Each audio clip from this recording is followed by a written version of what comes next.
My name is Richard Minadeo. I'm a retired classicist, and I'm going to read you some excerpts from my new book, 1492 and All That. It's a spoof of American history, and it's based on this baby, 1066 and All That, which is a spoof of British history. This book is as old as I am, and it's still in print, and it's still a classic.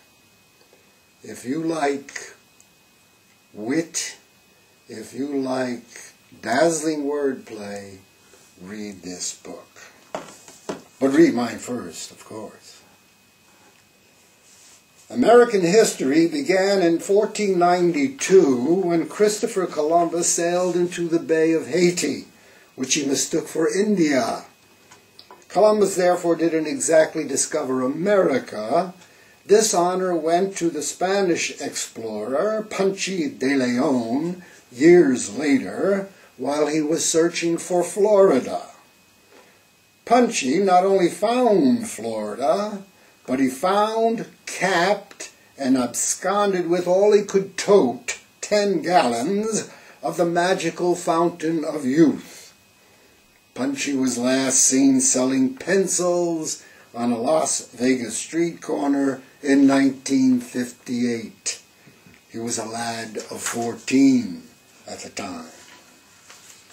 Sam Adams lined up 1,000 sexual dysfunctionals, Minutemen, around the crest of Bunker's Hill in Lexington or Concordia and ordered them to await orders.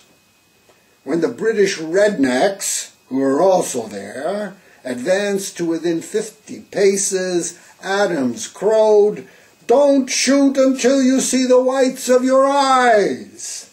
As a result, only one shot was fired, but it was heard round the world. The American Revolution had begun. This was a very good thing. Benjamin Franklin was the smartest of the founding fathers and also the most intelligent. He invented not only the fire hose and the post office, but also the kitchen sink, and with a key, lightning and electricity. Possibly he may even have invented the paper kite. Big Ben could never stop inventing memorious sayings like "a stitch in 9 saves time," "gather ye rosebuds while ye may," "fart proudly," and "beware the eyes of Marge." He was much too intelligent to covet elective office, the Oval Office in particular. Honest Abe's one biggest mistake was to suspend poor old habeas corpus. Poor old habeas was found guilty of gross impunity by a jury of his peers and sentenced to death by hanging. Lincoln commuted the death part, but habeas's neck sure got a strong, memorable stretching, although nothing close to the recent stretchings at the hands of President George W. Arbusto and his so-called singing executioner, John Arscroft, which have resulted in poor old Habe's chin bouncing off his knees whenever he walks or talks. Yankee Doodle's 3 strongest enemas during World War II were number 1, Adolf Hitler, the crazed Nazi Führer of Germany, with his 30 crack lederhosen divisions, the best and best-dressed military units in the world. Number 2, the energetic but equally mad Japanese dictator Hideki Mojo. And third, though not everybody knew it at the time, Papa Joe, Stalin. The Italian buffo Benito M. Linguini was also taken as a strong enema at first, but he turned out to be only a false report. This was a very good thing. President Truman created the State of Israel according to the dictates of the Balfour Declaration, which granted the Jews the territory of Palestine for a homeland, a very good thing. The trouble was, according to the Jews themselves, Palestine didn't exist, hence the Jews were still without a homeland, a very bad thing. Then the Romantic Premier Goldie Meir and others came to the rescue by pointing out that it was the Palestinians who did not and never did exist, and not Palestine. Moreover, the Israelis insisted that the proper spelling of the place was not Palestine, P-A-L-E-S-T-I-N-E, but P-A-L-E-S-T-E-I-N. Those millions of people who call themselves Palestinians insisted, nonetheless, that they did too exist and in Palestine. Or they, sighed the Jews, if this folk could only accept its nonentity, we and they could breathe a big sigh of relief and move on. Is nonentity so bad? Where are the snowballs of yesteryear? Luckily, it's not an American problem. Militarily, Eisenhower's motto was that of every thinking soldier.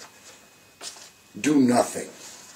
Delegate all the tough stuff to the glory dogs like Mutton and Montgomery, and just wave the baton from the wings, so to speak. That's the way he handled the Norman invasion, by remote control from beaches in Omaha, if history is to be trusted, and Utah. That's how he ran the presidency, too. The one time he tried to do something constructive, he was caught with his hand in the cookie jar by the crapulent Soviet chairman Khrushchev and was forced to eat a crow. The bird he enjoyed, but it was deeply embarrassing. Bobby Kennedy was more of a family man than Brother Jack, turning out 9 children before he was 19. He looked like Bugs Bunny before his brother's assassination, whereupon he began to resemble the great ancient Greek tragedian Aeschylus. This myth J. Edgar Hoover, the memorable grime czar of the FBI, who insisted that he looked like the great ancient Greek tragedian Aeschylus. Car romance remains big in America. Some automobile lovers stick to the exterior pleasures with their babies, the color, shape, and gleam of their bodies, which they keep meticulously clean by their own loving strokes. Others take their honeys entirely apart, probing their carburetors, sanding their little plugs, and reaming their romantic piston sleeves right down to the exhaust tubes. Generally, these lads are smeared with lubricant when they finally finish, and the cars love it. This is a very good and wholesome thing. The American dream started modestly as a chicken in every pot and a pot in every garage. But the dream has expanded steadily of late to include a long, healthy, prosperous life of unbroken pleasure and ease, and the sure reward of heaven. This is called entitlement, and is a very good thing indeed. Tricky Dicky was blown out of office by the alleged top-secret spying of a certain Deep Throat. This romantic theory was thrown into severe doubt by the trotting out of a doddering old man at the beginning of the next century as the Deep Throat in question. Everybody knows that Deep Throat was a girl. Who hasn't seen the flick? In all fairness, we must score one for Tricky Dicky on this angle. Romantic Ronald Reagan was memorably known as a